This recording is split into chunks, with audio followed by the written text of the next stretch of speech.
ben justement une pure angevine, donc fière et heureuse de l'être. Moi j'ai grandi dans le centre-ville d'Angers, j'y ai fait toute ma scolarité, j'y ai construit ma vie. Mes enfants y sont nés, ils grandissent à leur tour, même si ma fille aînée est aujourd'hui partie faire ses études un peu plus loin. J'ai eu la chance effectivement de travailler à l'extérieur d'Angers aussi, ce qui m'a donné peut-être un peu de recul et une vision différente. Mais je pense qu'il est important aujourd'hui d'avoir des candidats qui, tout en étant capables de prendre la dimension nationale et de porter un certain nombre d'idées, de convictions et de valeurs, sont capables aussi d'être les porte-parole de leur territoire, parce que c'est aussi ce qu'attendent aujourd'hui les Français, c'est d'être représentés et d'avoir la certitude d'envoyer à l'Assemblée quelqu'un qui leur ressemble et qui surtout soit garant de la parole qui leur est confiée sur les valeurs qui seront défendues. Et j'ai la chance d'avoir comme suppléant André Seguin, qui est maire de Tiercé. Donc on a une complémentarité entre la partie campagne et la partie ville de cette circonscription, qui est très, très diverse, une vraie petite France, qui est, je pense, assez intéressante. Effectivement, l'emploi et l'éducation sont les deux priorités que je souhaite porter.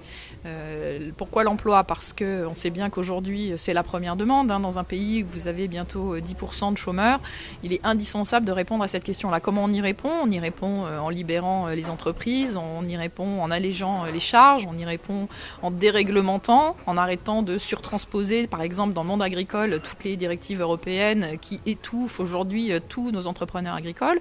Et puis, l'éducation, parce que c'est effectivement grâce à l'éducation et dans l'éducation nationale qu'on va réussir à refaire vivre un peu ce sentiment d'appartenance républicain. C'est dans l'école qu'on reçoit en héritage la France, sa culture, son histoire, et ça n'est plus tout à fait ce qui se passe depuis quelques décennies, et il est important justement de redire que c'est fondamental.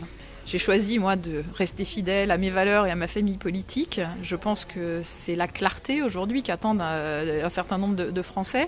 Ils attendent aussi, je pense, des candidats qui soient, encore une fois, ancrés dans un socle de conviction. Chacun fait les choix politiques qu'il le souhaite.